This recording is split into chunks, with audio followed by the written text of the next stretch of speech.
Dobrý deň. Dnes u nás vítame v štúdiu pani Timeu Slavikovú zo Speed Fitness štúdia IKON v Galante. Vítaj. Ahoj, dobrý deň. Ďakujem pekne za pozvanie. Nevidíme sa prvýkrát, ale predsa len troška na osvieženie niečo o tom štýle fitness, o čo vlastne v tom ide, čo to je. Priniesli sme revolučný koncept formovania tela. Je to absolútne nový pohľad na cvičenie ako také. Niektorí tomu hovoria ako cvičenie 21.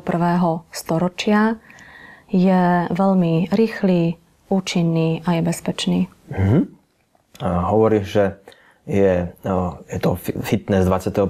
storočia, hovoríme o elektrike, o elektrických impulzoch, tak skúsme divákom bližšie opísať, ako to vlastne funguje tá elektrika, čo robí.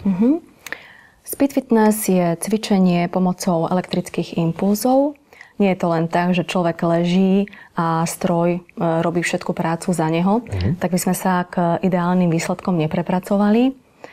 Je to nenáročné cvičenie v špeciálnom oblečení s pripojením elektrodových pásov na jednotlivé svalové partie a tieto vyvolávajú intenzívne sťahy svalov a dokážu precvičiť v rekordne krátkom čase tieto svaly. Prístroj Miha Bodytech dokáže zapojiť až 90% svalstva. Cvičenie je bezpečné, je šetrné, čiže nenamáha klby, šľachy ani chrbticu. A tým, že ten tréning ide aj do hĺbky, dokážeme precvičiť a posilniť aj hlboko uložené svalstvo panvového dna a aj oporné svalstvo chrbtice.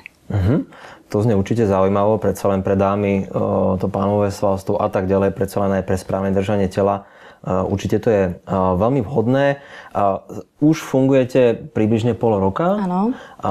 Máte za sebou už nejaké viditeľné výsledky? Áno, máme, určite. Tie výsledky, keď to tak zhrniem z každého rožka troška, pri problémoch s celulitídou, tam tie prvé výsledky sa ukážu asi po 3. tréningu. Tá pokožka sa viditeľne napína a shlad pomarančovej kože sa zredukuje. A to máme peknú spätnú väzbu. Čo sa týka formovania tela, postavy, tak tam tie výsledky prvé sú viditeľné po tom 4. a 6. tréningu. Je to individuálne z toho pohľadu, že je dôležité, ako človek dodržiava po tých tréningoch aj pitný režim a stravovacie návyky, aké má. Ale po tých 4-6 tréningoch máme spätnú väzbu, že ubúdajú centimetre, hlavne v oblasti brúška, pása a v oblasti bokov. Čiže taká spätná väzba je tá, že si páni alebo dámy oblečú nohavice, sú im voľnejšie, alebo sukne sú voľnejšie, šaty práve v oblasti toho brúška a bokov. Úbytok v kilách. Skúsenosť máme takú, že za 3 týždne je v kilách úbytok 5 až 6 kg. Máme mladú dámu, je to mamička na materskej dovolenke. Ona po 10 tréningoch schudla 7 kg. Mladý muž, pán, ten tiež hlásil úbytok 9 kg po 12 tréningoch. Máme dámy, ktoré chodia pravidelne 2-krát do týždňa.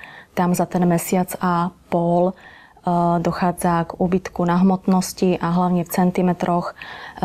Jedna to merala v podstate v konfekčnej veľkosti. Schudla o 2 konfekčné veľkosti.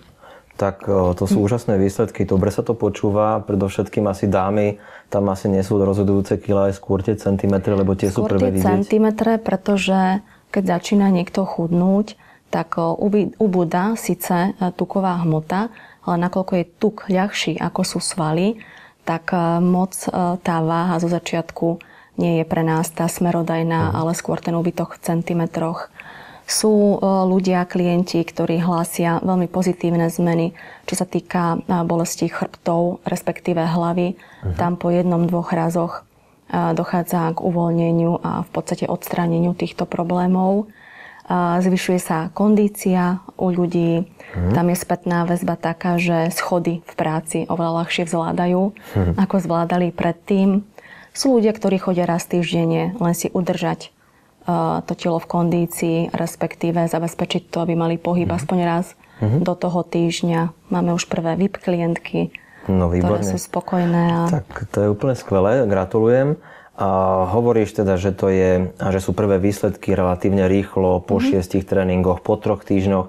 Tak či takto chce určite nejakú vytrvalosť, nielen teda začať, ale aj vydržať pri tom cvičení a dodržiavať nejaké zásady životosprávy, či už teda pitný režim, alebo teda aj nejaký ten stravovací návyk. A spomínala si mamičku na materskej dovolenke, spomínala si pána, spomínala si neviem koho všetkého. Ale tak sa teda opýtam, pre koho je vlastne takýto štýl cvičenia, takýto štýl fitness určený, komu to odporúčiť, alebo kto by mohol využívať tento štýl fitness, speed fitness? Speed fitness môže zaradiť do svojho života každý, nemá vekové obmedzenie, nezáleží na tom, či človek športoval predtým alebo nešportoval. Už sme povedali, že nezáleží, či je muž alebo žena. 20 minút cvičenia aspoň raz do týždňa pod dohľadom osobného trénera dokáže vtesnať ktokoľvek aj do svojho nejak extrémne vyťaženého diára.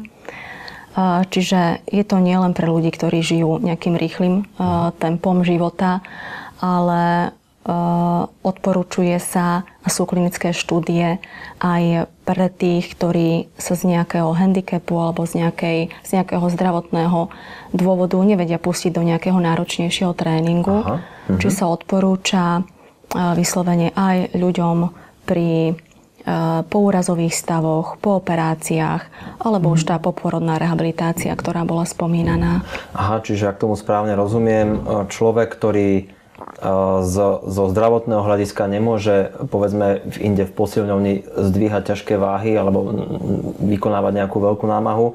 Toto je práve alternatíva, ktorá mu umožní dostať sa rýchlejšie do formy, zrehabilitovať po úraze a tak ďalej. Áno, presne tak. Super. No a kde vás nájdu klienti? Kde ste?